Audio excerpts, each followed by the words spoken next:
sendiri. Boleh beri tepuk tangan yang meriah untuk beliau dan anak-anak untuk hadir bersama kami, Bapak.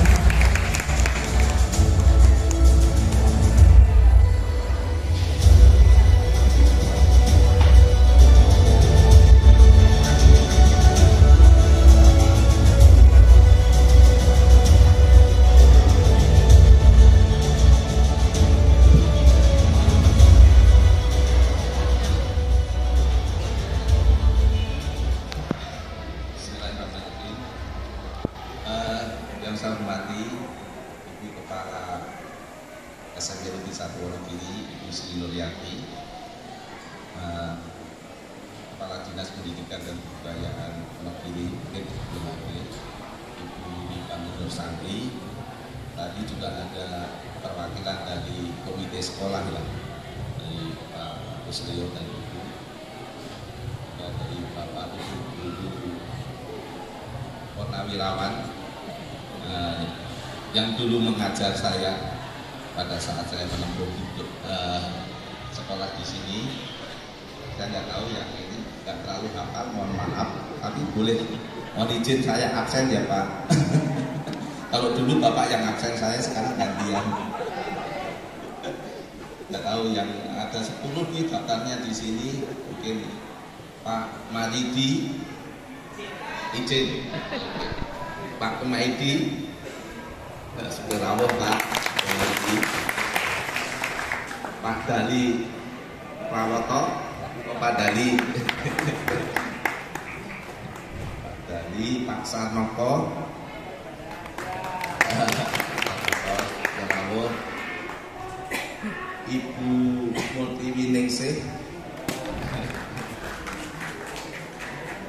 Di belakang Ibu murid-murid Ibu juga.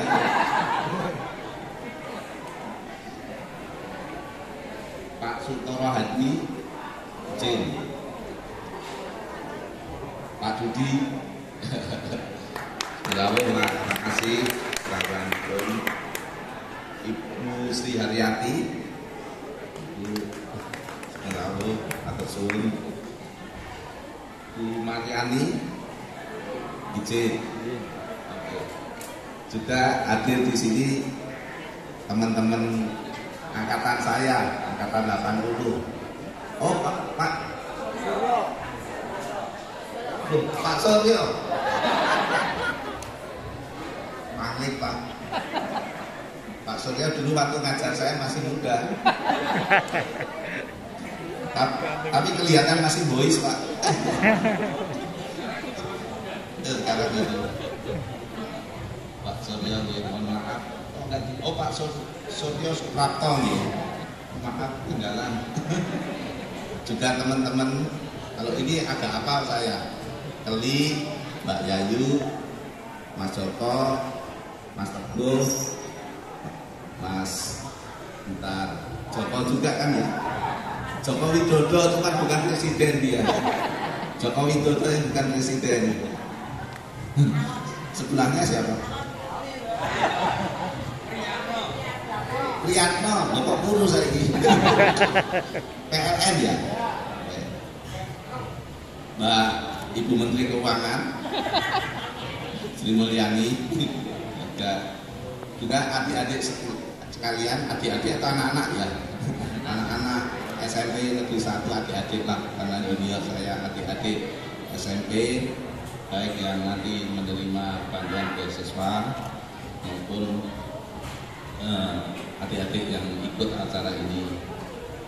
Assalamualaikum warahmatullahi wabarakatuh. Salam sejahtera bagi kita semua. Salam Om Swastiastu, Namo Buddhaya, salam kebajikan. Tadi sudah disampaikan oleh Bu Sri Mulyani bahwa ini kalau nggak salah ketiga kali atau keempat kali kita secara rutin sudah selalu mengundang juga Bapak Purnawirawan Guru untuk hadir acara pemberian bantuan beasiswa kepada adik-adik yang berprestasi maupun yang kurang mampu secara kondisi ekonomi untuk melanjutkan atau membantu biaya pendidikan.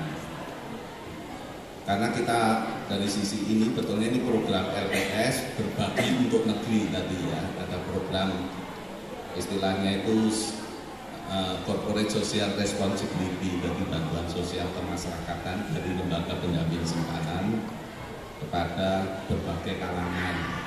Nah, kebetulan kalau saya sebagai anggota Dewan Komisioner dapat alokasi, ya selama ini saya selalu nggak selalu sih, kemarin 2 tahun agak libur ya 2 tahun pandemi karena nggak bisa kemana-mana, akhirnya bantuan itu kita berikan secara online kepada Yayasan Yatim Piatu di Masjid Akraba Al-Hidayah.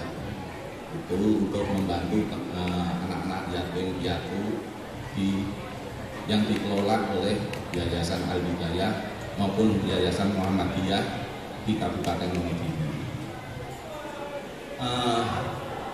Pada kesempatan ini kami mengucapkan terima kasih kehadiran Bapak Ibu, guru, teman-teman dan juga adik-adik semua. Dan saya dikasih tugas ini sama panitia dari LPS ini. Ada 3 tugas. Yang pertama tugas mensosialisasikan lembaga penjamin simpanan, nanti ada slide mungkin secara singkat, barangkali slide-nya kalau terlalu banyak nanti di beberapa di-skip. Dan yang penting juga mungkin sharing motivasi kepada adik-adik kelas. Bagaimanapun adik-adik kelas saya ini yang hadir di sini merupakan, kalau tadi sudah diceritakan bahwa SMP 1 itu SMP unggulan kan ya Bu ya. Mudah-mudahan masih unggulan di Kabupaten Wonogiri. Jadi biasanya anak-anak SD yang pinter-pinter itu pengennya masuk ke SMP 1 Wonogiri. Nah, kemudian karena unggulan memang bibit-bibitnya bagus, persaingannya ketat. Dulu ya kebetulan saya waktu itu ya masuk yang agak pinter ya Pak Dudi ya agak pinter, jadi masuk ya yang bersaing dengan teman-teman yang lain dari berbagai SD di kalangan Wonogiri. Mungkin itu barangkali nanti langsung ke slide aja. Ini siapa yang operator slide-nya ya, dari sana ya, silakan. Saya sambil berdiri ya, nanti juga ada kuis ya. Adik-adik harus, ini kuisnya kepada adik-adik. Ada voucher juga, voucher belanja berapa Mas? 100.000 ya. 100.000 kalau jawab pertanyaannya dengan benar. Oke, nah ini aku harus bacain sendiri nih. Jadi semuanya ini kayaknya sesuai bayarannya, mereka nggak rela saya dibayar mahal, jadi dari A sampai Z saya semuanya. Bingung juga saya. Semuanya harus saya. Ya udah, saya kalau mau bukunya ini karena S1 S2 mestinya ya penting SMP Negeri 1 Wonogiri. Jadi saya alumni SMP Negeri 1 Wonogiri, masuk tahun 76 betulnya, 77 lah, 76, 77, karena waktu itu ada pergantian dari semester dari Desember menjadi Juni. Jadi ada satu kelas yang 1,5 tahun ya.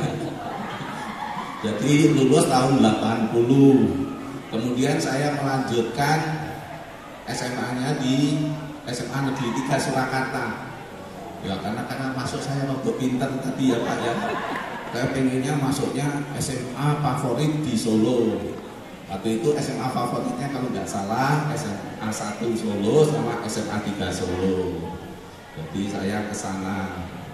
Kemudian S1-nya saya melanjutkan, nggak mau di Solo lagi, alasannya kenapa nggak UNS, bosen di Solo. Waktu itu saya nggak tahu UGM gimana, tapi oke, saya langsung masuk ke Universitas Gadjah Mada, Fakultas Ekonomi. Kemudian bekerja di Bank Indonesia. Nah S2 ini kalau saya biayai sendiri, orang tua saya biayai sendiri nggak akan mampu. Orang tua saya bukan orang kaya, orang disekolahi oleh Bank Indonesia. Saya bekerja di Bank Indonesia, kemudian dianggap layak disekolahkan di luar negeri, masuk di situ di Asian Institute of Management di Manila, Filipina. Jadi jurusannya Strategic Management.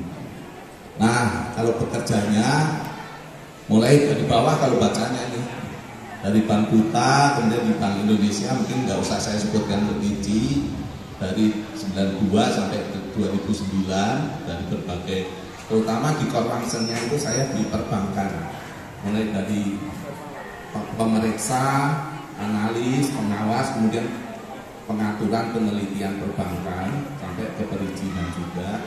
Nah di LPS-nya saya waktu itu ditugaskan oleh Bank Indonesia ke LPS tahun 2010. Nah di situ berbagai direktur menjadi direktur grup penanganan klaim, analisis resolusi bank, manajemen risiko, bank mutiara. Sempat juga pada saat di pelaksana resolusi bank ditugaskan juga ditunjuk oleh LPS untuk mewakili LPS sebagai pemilik dari Bank Senturi yang ditangani LPS menjadi salah satu komisaris di bank tersebut di tahun 2014. Kemudian menjadi direktur eksekutif di 2016 sampai 2019 di direktur eksekutif riset surveillance dan pemeriksaan. Lalu 2019 Oktober atau September ya, Oktober kemudian diangkat oleh Presiden sebagai anggota Dewan Komisioner. Di tahun 2020 diangkat kembali untuk menjadi anggota Dewan Komisioner untuk masa jabatan yang kedua 5 tahun ke depan. Jadi saya selesainya kalau tidak salah di Oktober 2025 nanti. Masih agak lama. Katanya masih 3 kali lagi bisa hadir di sini. Oke, itu ya. Nah, satu tugas bacain CV-nya sendiri sudah selesai. Berikutnya, nah ini betulnya sejarah LPS ya. LPS itu didirikan pada saat betulnya keinginan untuk mendirikan LPS itu setelah terjadinya krisis moneter tahun 98. Adik-adik belum lahir, mungkin bapak-bapaknya juga belum pacaran, belum kenal ya. Banyak kan lahirnya kan tahun 2000 berapa adik-adik? 2010. 2010. Iya. Jadi LPS secara resmi beroperasi di tanggal 22 September 2025. Didirikan berdasarkan Undang-Undang Nomor 24 Tahun 2004. Berdirinya 2005. 22 September 2005. Oke. Next slide. Mungkin yang lain nggak terlalu ini. Oke. Sekarang saya mau tanya, vouchernya 100.000 tadi. LPS dasar pendiriannya Undang-Undang nomor berapa? Jangan dibalik. Oke. Ini dulu. Ada mic-nya. Mic-nya saya sendiri juga.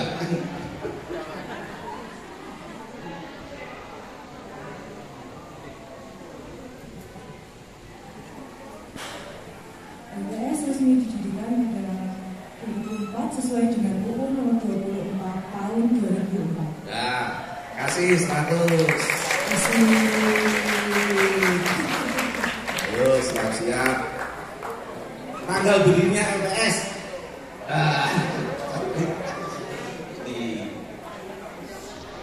Pokoknya harus perhatiin terus. Tanggal didirikannya LPS 24 September 2005. Salah, ayo salah. Ya belakangnya. Tanggal berapa? 22 September 2005. Ya, betul, benar. Oke, terima kasih. Udah dua dulu ya. Berikutnya disimak juga. LPS, apa itu? LPS itu lembaga independen yang dibentuk berdasarkan undang-undang. Bertanggung jawab langsung kepada presiden. Karena bertanggung jawab kepada presiden, pimpinannya termasuk saya sebagai anggota Dewan Komisioner ditunjuk oleh presiden. Jadi dasar saya adalah dasar jabatan saya keputusan presiden. Jadi itu. Oke, tadi udah fungsi LPS. Tadi berarti pertanyaannya bisa baca sendiri. Tapi Salah saya. Saya juga mau, Pak. Aduh. Oke, next slide. Nah, LPS ini bersama-sama dengan Kementerian Keuangan, Bank Indonesia, dan OJK, Otoritas Jasa Keuangan, ini merupakan anggota Komite Stabilitas Sistem Keuangan. 4 lembaga ini yang menjaga stabilitas sistem keuangan di Indonesia. Jadi sistem keuangan itu adalah darah bagi perekonomian, karena semua sirkulasi keuangan, bank, lembaga keuangan lainnya, pasar modal, semuanya itu sistem keuangan yang menjadi darah dari perekonomian. Kalau itu terganggu, perekonomiannya pasti akan terganggu. Dan sebaliknya juga, kalau perekonomian krisis, sistem keuangan juga akan terganggu. Jadi betapa pentingnya sistem keuangan yang stabil, yang kuat, itu dijaga oleh 4 lembaga itu. Jadi kedudukannya LPS, OJK, BI, dan Kementerian Keuangan itu setara. Semuanya pimpinannya ditunjuk, ditetapkan oleh Presiden. Oke, kalau yang lain pakai ada fit and proper oleh DPR juga. Oke, next. Nah, di dalam undang-undang diamanatkan bahwa semua bank yang beroperasi di wilayah Indonesia wajib menjadi peserta program penjaminan yang dilaksanakan oleh LPS. Ini ada 107 bank umum, BPN-nya 1.000 dijamin sampai dengan 2 miliar. Saya sendiri juga nggak punya uang 2 miliar. Kalau yang orang kaya bisa 3 sampai 3 miliar sampai 20 miliar. Nah, kalau di bawah 2 miliar simpanan kita termasuk mungkin adik-adik ya, kalau bapak-bapak mungkin ada yang 2 miliar lebih. Kalau adik-adik semua kayaknya simpanannya semuanya dijamin oleh LPS, dimananya yang ada di bank. Oke, next slide. Saya harus baca dulu sebelum ngasih. Nah, ini diulang lagi 2 miliarnya. Aku mau nanya 2 miliar, di sini mau masuk lagi. Jadi nggak jadi nanya. Jadi syarat, tapi ada syaratnya. 3T simpanan itu dijamin ini. 3T yaitu tercatat dalam pembukuan bank, tingkat bunga yang diperoleh tidak melebihi bunga yang ditentukan LPS, terus tidak ikut menyebabkan bank menjadi bank gagal. Oke. Menabung untuk pelajar. Wah.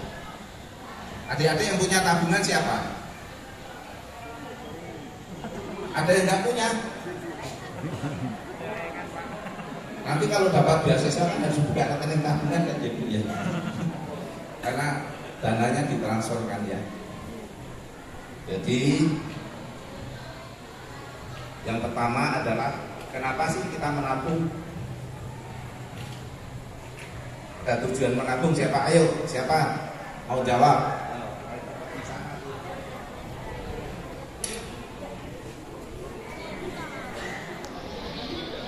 Namanya siapa?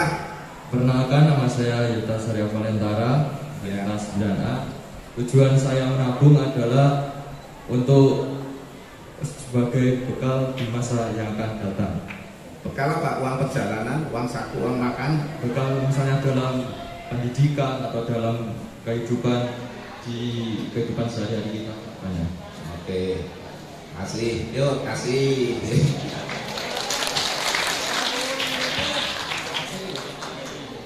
Jangan dibelanjakan ya, ditabung. Oke, yang kedua, sisihkan uang harian secara disiplin. Siapa mau berbagi dari uang harian itu, uang saku atau uang saku mingguan atau bulanan, siapa berapa persen yang disisihkan untuk ditabung atau dihabiskan semua? Nah, ini ada. sharing ke teman-teman. Ya. Uang yang saya sisihkan tiap hari itu bisa dari 10.000 ataupun 20.000. Dari uang dari berapa? Dari uang beras mama saya ngasihnya 30, terus saya sisain 10.000. Oh. Ataupun 12 ribuan gitu kan saya tabung sendiri. Oke. Tepuk tangan. Namanya siapa? Adelia Tetia. Adelia. Sepertiga loh, luar biasa ya. Sepertiga dari apa itu uang saku dari ibu ditabung. Nanti kalau sudah kerja juga gitu ya. Sepertiga dari gajinya ditabung juga. Sebagai tambahan ditabung 100.000 voucher. Nanti 30 ditabung juga. Oke. Kemudian yang ketiga buat prioritas kebutuhan pokok. Kemudian nabungnya di mana? Ada yang sharing? Nabungnya di ya itu di celengan Semar itu atau di mana? Perkenalkan, nama saya Arafan Wicaksana dari kelas 8A. Nah itu biasanya saya itu nabungnya di bank BKK. BKK? Iya. Badan Kredit Kecamatan ya? Iya. Oke. BKK-nya udah jadi BPR belum? Belum. Oke. Peserta penjaminan nggak? Gimana? BKK-nya peserta penjaminan LPS nggak? Iya. Ada stikernya ya? Ada. Oke, ya berarti udah jadi BPR, itu BPR BKK. Yuk, makasih sharingnya. Masih berapa lagi mas? Next slide. Oh ini udah sharing ya, udah sharing motivasi. Berarti yang LPS sudah selesai. Vouchernya masih berapa mas? Oh masih 5 lagi. Ayo siap-siap. KSSK kepanjangan dari apa? Siapa tahu? Ya, paling cepat tuh. Tahu nggak? Ayo. Kok jadi nggak? Stabilitas sistem keuangan. Stabilitas sistem keuangan. Hai, perkenalkan nama saya Azaria Dina Gumala, kelas 9D. Kepanjangan dari KSSK adalah Komite Stabilitas Sistem Keuangan. Wah, makasih.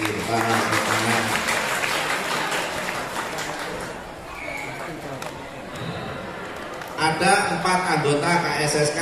Sebutkan. Nah, itu.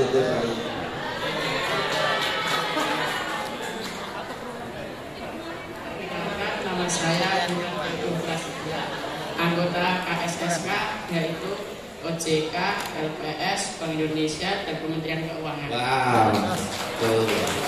Keuangan 100. Apalagi ya pertanyaannya? Yang gampang. Pimpinan LPS yang ngangkat, yang nunjuk siapa?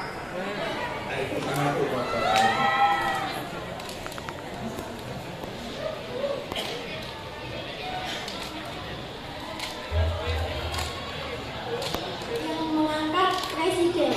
Ya, oke. Buat kanan. Namanya kenalin dulu. Dia Permata Bumika dari 9D. Oke. Masih berapa mas? 3, 2 loh. Next slide. Ya, jangan pindah ya. Syarat simpanan dijamin itu apa? 3T. Itu udah ya tadi? Belum? Bentar. Mana nih tadi yang paling cepat? Yang sini tuh. Ya.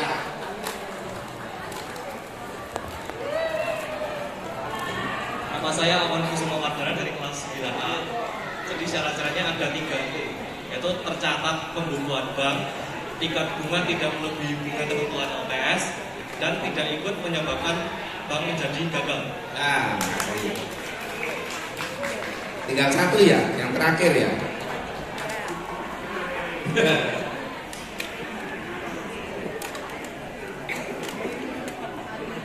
Terakhir, nama saya siapa? Saya masuk. Enggak, saya masuk SMP angkatan tahun berapa? Betul. Yang itu udah ya tadi? Belum. Bapak Ibu guru ikutan, Bu.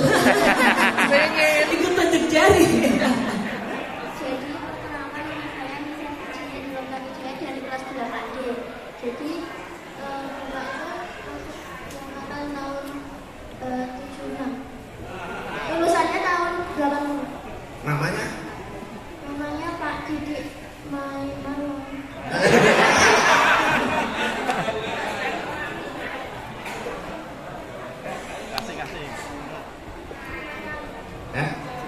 Pak Didik Maimarung. Ayo. Siapa yang benerin? Ya. Mana? Ya udah itu.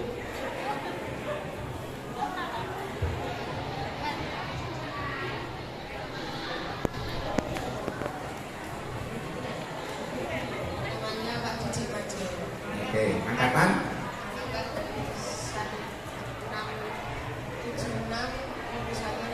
Oke, udah ya habis ya. Oke, tepuk tangan semuanya. Oke, ini hanya orang kan pasti pengen sukses ya. Suka baca biografi orang enggak? Biografi orang-orang terkenal ya. Saya ceritakan aja beberapa slide di sini. Ini quotation dari mereka. Barangkali bisa menginspirasi atau mengilhami kita semua. Yang pertama, Bill Gates. Siapa yang tahu Bill Gates? Semuanya tahu ya, pasti ya, penemu Microsoft. Semua komputer ada Microsoft-nya. Itu orang paling kaya di dunia gara-gara dia bisa menemukan Microsoft. Seluruh dunia memakai produknya. Jadi dia quote, dia bilang begini, orang-orang tidak dapat memutuskan masa depan mereka. Mereka memutuskan kebiasaan mereka. Dan kebiasaan itulah yang memutuskan masa depan. Jadi teman-teman, adik-adik semua pasti punya kebiasaan kan ya. Orang kebiasaan itu akan membentuk apa? Membentuk karakter kita. Karakter itu akan membentuk, nanti kalau karakternya sama orangnya dalam satu kelompok akan menunjukkan budaya dari suatu masyarakat.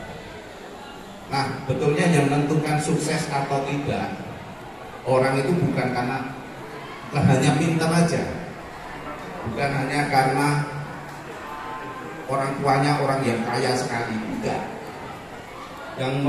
Yang membuat orang sukses itu adalah kebiasaan mereka, karakter mereka. Ini juga dari Bill Gates ya. Saya itu tidak bersaing dengan menurut Bill Gates dengan orang-orang lain. Saya hanya bersaing dengan diri saya sendiri. Dalam hati dia ingin selalu improve, tidak mudah puas, jadi selalu mengembangkan dirinya sendiri untuk lebih wawasannya lebih luas, lebih terampil. Adik-adik juga gitu mestinya ya. Jadi selalu mengembangkan diri. Kalau kita ahli di dalam gambar, punya hobi gambar, selalu diasah sehingga menjadi pelukis terkenal, atau tadi pintar nari, atau pintar musik, atau punya bakat di matematik dan sebagainya. Next slide. Nah, ini saya gantian deh, biar meresap biasanya dibaca. Baca. Enggak mau. Siapa yang mau baca? Ya. Tapi nggak dapat voucher nggak apa-apa kan ya?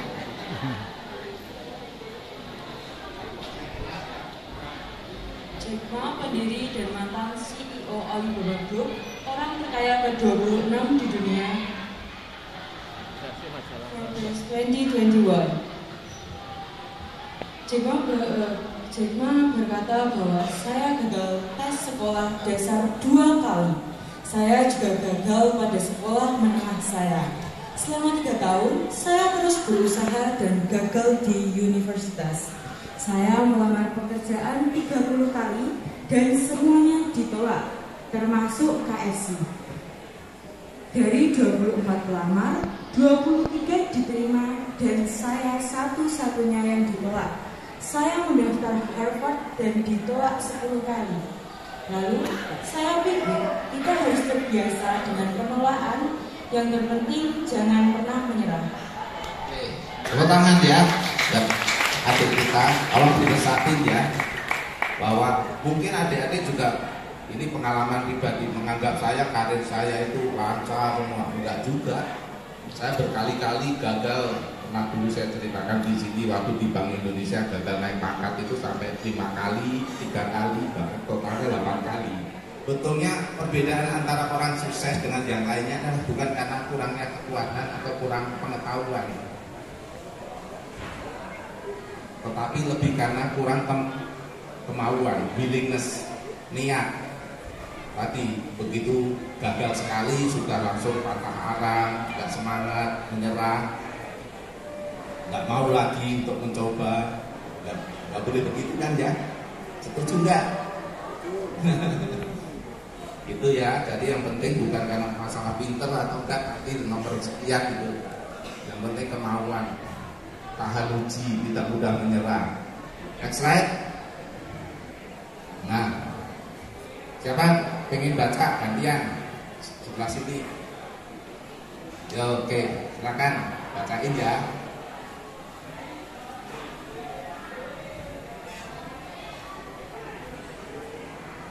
Fokuslah pada langkah di depan, bukan pada tangga seluruhnya. Oke, jadi kan tadi punya umpamanya cita-citanya jadi apa? Dokter. Dokter kan? Oke, jadi dokter. Tepuk tangan semuanya. Kan masih panjang ya perjalanannya. Ini sekarang kelas berapa? Kelas 9. Kelas 9. 9 itu kelas 3. Dari 6 tadi 5 kebetulan alhamdulillah lulusan UGM semua. Jadi SMP 1 itu betulnya SMP ngetop ya.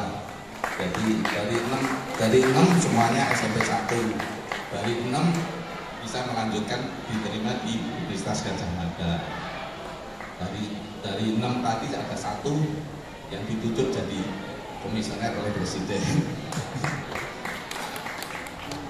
Jadi itu tadi ya, kembali lagi, dokter masih panjang, tapi memang harus dilalui step by step. Pokoknya cita-cita kita setinggi langit kan, tapi pasti akan ditangga, banyak tangganya masih di ujung sana. Pasti harus ada ini, jangan hanya bermimpi, bercita-cita, tapi tidak melakukan action. Jadi selalu untuk mencapai sana apa yang harus saya lakukan. Berarti kan nanti masuk SMA-nya ya sedapat mungkin pilih jurusan IPA. Karena bukan apa-apa sih, betulnya IPS juga bisa masuk, tapi akan mengalami kesulitan apabila melanjutkan tadi ke kedokteran atau ke teknik segala macam. Next. Nah, adik-adik kan sekarang kan menghadapi sekarang itu era perubahan. Jadi semua nanti ke depan kan dulu zaman saya kuliah itu nggak ada Google, nggak ada internet. Kalau cari apa-apa harus datang ke perpustakaan, lebih susah. Kalau sekarang kan tinggal kayak adik-adik semua skill meraih sukses. Yang pertama percaya diri, yakin bahwa saya bisa. Kalau orang lain aja bisa, kenapa saya nggak bisa? Orang lain dikasih waktu 24 jam dalam sehari, saya juga dikasih waktu 24 jam oleh Tuhan. Waktunya sama, dikasih semuanya punya otak, kita juga punya otak, ya, gitu. Jadi harus punya kepercayaan diri. Walaupun dari Wonogiri ya, percaya diri aja, ya kan? Ada contohnya Pak, orang Wonogiri yang bisa sampai sukses di mana-mana aja. Oke, kemampuan komunikasi. Jadi kita juga harus mempunyai kemampuan komunikasi. Yang lain manajemen waktu. Tadi menggunakan waktu sebaik-baiknya untuk belajar, untuk mengasah kemampuan diri. Lihat terus sambil senyum terus. Wartawan nih. Ketua OSIS-nya, oh pantes. Wah, hebat. LPS sudah menangani berapa Mas? 116 ya, DPR ya. Sejak LPS berdiri sampai sekarang sekitar 116 BPR sudah dilikuidasi, dicabut izin usahanya oleh OJK. Sebagian besar, mungkin 99% itu bukan karena faktor persaingan, tapi karena faktor adanya fraud atau kecurangan dari pemilik, manajemen maupun pegawai BPR. Jadi bukan karena kondisi yang lain-lain. Termasuk Bank Senturi yang dulu ditangani LPS menjadi Bank Mutiara tadi, itu lebih karena pemiliknya yang tidak jujur. Itu ya.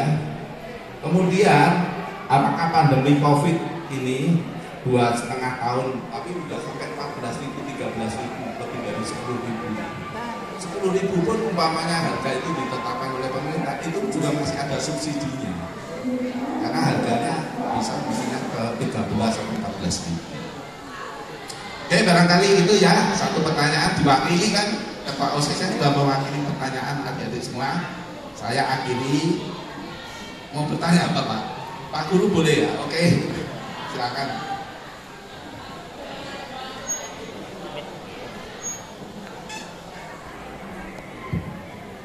Perkenalkan, nama saya Joko Triyono dari Kesiswaan SMP Satuan Negeri. Mau bertanya untuk tabungan nasabah yang dijamin kan hanya yang dijamin LPS hanya 2 miliar. Nah, bagaimana nasibnya nasabah yang tabungannya lebih dari 2 miliar? Apakah hanya 2 miliar yang bisa kembali, kemudian sisanya itu dalam tanda kutip hilang gitu? Atau dulu Pak? Terima kasih. Jadi betulnya penjaminan itu ada 2 fungsi ya. Fungsi ketika banknya masih hidup, maksudnya kondisi normal, itu memberikan keyakinan kepada nasabah bahwa simpanan saya aman ditaruh di bank karena ada lembaga penjamin simpanan.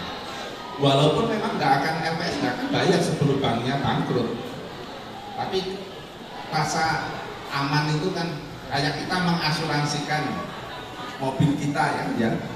Mobil kita asuransikan all risk. Kalau sampai ada kecelakaan, nanti juga ada asuransi. Tapi kan kita nggak mungkin nabrak-nabrakin gitu. Ada rasa itu aman itu dulu sama. Tapi kemudian ada lagi baru efektif kalau umpamanya kita kecelakaan, mobil kita nabrak pohon, penyok-penyok, bawa ke bengkel, itu diperbaiki oleh bengkel, dibayar oleh asuransi.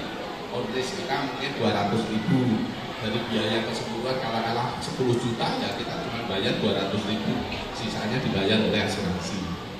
Sama di kita, efektifnya LPS mengganti 2 miliar itu memang setelah banknya bangkrut, dicabut izin usahanya dan dilikuidasi.